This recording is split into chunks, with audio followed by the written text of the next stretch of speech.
ఎవరు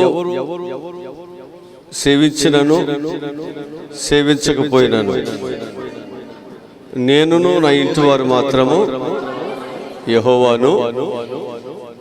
తీర్మానం మంచిదేగా? దేవుని సేవించడం మంచిదేనా? కనుక మనము మన కుటుంబాలు దేవుణ్ణి సేవించాలంటే మనం ఏం చేయాలి?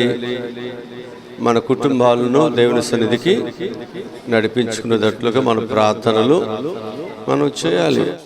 ఇది ఎవరి బాధ్యత? మందే బాధ్యత.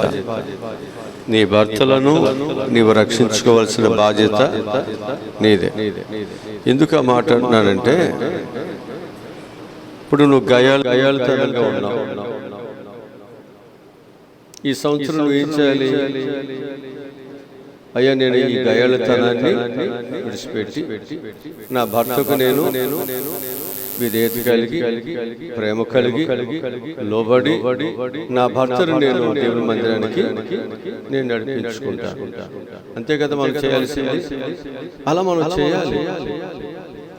భర్త అయినా అలాగే, భార్య అయినా అలాగే. మరలా మనం ఈ పోట్లాటలతో, ఈ సమస్యలతోనే మరలా నూతన సంవత్సరంలో ప్రవేశించి దేవుడు నీకు ఇచ్చేటువంటి ఆ ఆశీర్వాదాన్ని నువ్వు పాడు చేసుకోవద్దని నేను మీకు జ్ఞాపకం చేస్తున్నాను. రెండవది, కీర్తన గ్రంథము 73వ కీర్తన 25వ వాక్యం చదువుదాం.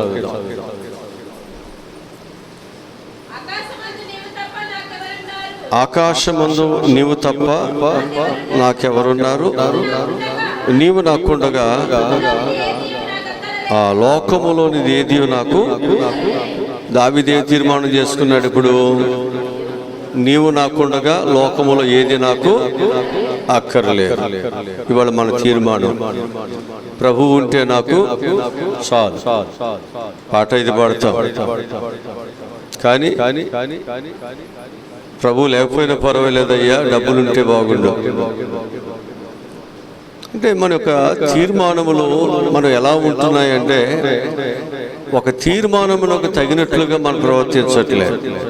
కనుక యెహోషువ తన కుటుంబాన్ని దేవుని సన్నిధానంలో దేవుని సేవించే కుటుంబంగా ఉండాలని ఆయన తీర్మానం చేసుకున్నాడు. అట్లాగే దావీదు కూడా ఏమి తీర్మానం చేసుకున్నాడు? ఆకాశమందు నీవు తప్ప నాకెవరును లేరయ్యా, నీవు నాకుండగా లోకములో ఏది నాకు అక్కర్లేదు అని చెప్పాడు. మూడవది, హబక్కూకు గ్రంథములో హబక్కూకు కూడా ఒక తీర్మానం చేసుకున్నాడు. 3వ అధ్యాయం 17-18 వచనాల్లో, అంజూరపు చెట్లు పూయకుండినను, ద్రాక్ష చెట్లు ఫలింపకపోయినను, ఒలివ చెట్లు కాపు లేక ఉండినను, చేనులోని పైరు పంట రాకపోయినను, గొర్రెలు దొడ్డిలో లేకపోయినను, సాలలో పశువులు లేకపోయినను, నేను యెహోవా యందు ఆనందించెదను. నా రక్షణ కర్త అయినా ఎవరితో? దేవునితో. అన్ని ఉంటేనైనా తీర్మానం అలా ఉండాలి. ఏమున్నా లేకపోయినా ఒక తీర్మానముతో మనము నూతన సంవత్సరం ప్రవేశిస్తే నీ సమస్యలు పోతాయి. తీర్మానం చేసుకున్న తర్వాత సమస్యలు పోతాయిగా, అంతేనా? మనం దేవుని దగ్గర ఒక నిబంధన జనులుగా ఒక తీర్మానం చేసుకుని మన యొక్క భక్తి భావాలు చక్కగా మనం మెరుగుపరుచుకున్నట్లయితే పరిస్థితులు చాలా భయంకరంగా ఉంటున్నాయని వార్తలు చెబుతున్నాయి.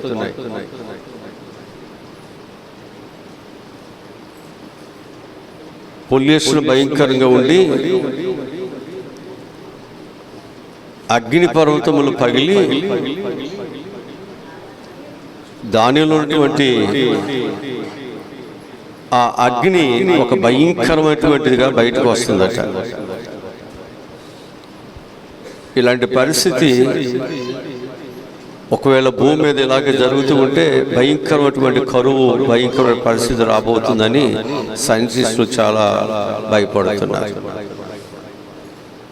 అంటే మన భూమి మీద మనము అది కావాలి, ఇది కావాలి, అది లేదు, ఇది లేదని మనం ఇక్కడ కొట్టుకుంటున్నాం. కానీ భూమి మీద పరిస్థితులు ఎంత భయంకరంగా ఉన్నాయంటే, తెగుళ్ళు భయంకరంగా ఉన్నాయి, యుద్ధాలు భయంకరంగా ఉన్నాయి, ధనాపేక్ష భయంకరంగా ఉంది, స్వార్థం భయంకరంగా ఉంది. వ్యాపారాల్లో చూస్తే నాణ్యత లేనటువంటి పరిస్థితి కనిపిస్తూ ఉంది. ప్రజల యొక్క ప్రాణాలతో చలగాలు పడుతున్నారు. మెడిసిన్లో కావచ్చు, భోజన పదార్థాలు కావచ్చు, అన్నిటిలో కావచ్చు. విషపూరితమైనటువంటి భోజనం తింటున్నాం మనం. కనుక ఈ ధనాపేక్ష అనేటువంటిది ఒక భయంకరంగా ఉండి మనిషి యొక్క జీవితాన్ని పతనావస్థలోనికి తీసుకువెళ్తుంది. ఎప్పుడు ఈ పరిస్థితులు ఆగిపోతాయో, ఎప్పుడు ఈ పరిస్థితులు మన మీద ప్రభావితం చూపించబడితే మనకు తెలియదు. ప్రభు వస్తానన్నవాడు ఇవన్నీ ఆయన రాకడకు సూచనలుగా ఉన్నాయి.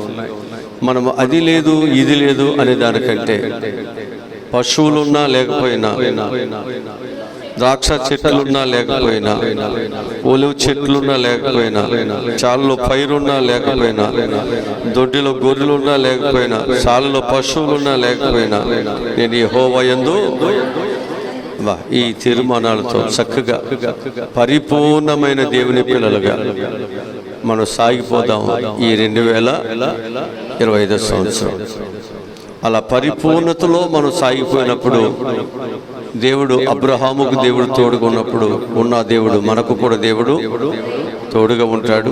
ఈ సంవత్సరం మీ కుటుంబాలకు, మీ బిడ్డలకు, మీ వ్యాపారములకు, మీ ఉద్యోగాలకు, మీ బిడ్డల చదువులకు, అలాగే మీ కుటుంబాలకు కావలసినటువంటి గర్భఫలాలకు అన్నిటికీ దేవుడు చక్కటి తోడు కాపుదల, చక్కటి దీవెన దేవుడు అనుగ్రహించునుగాక.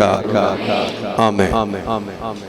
చిన్న ప్రార్థన చేస్తాను. మా ప్రభువా, ఈ 2025 సంవత్సరంలో మాకు దయాకీర్తిముగా ధరింపజేశారు.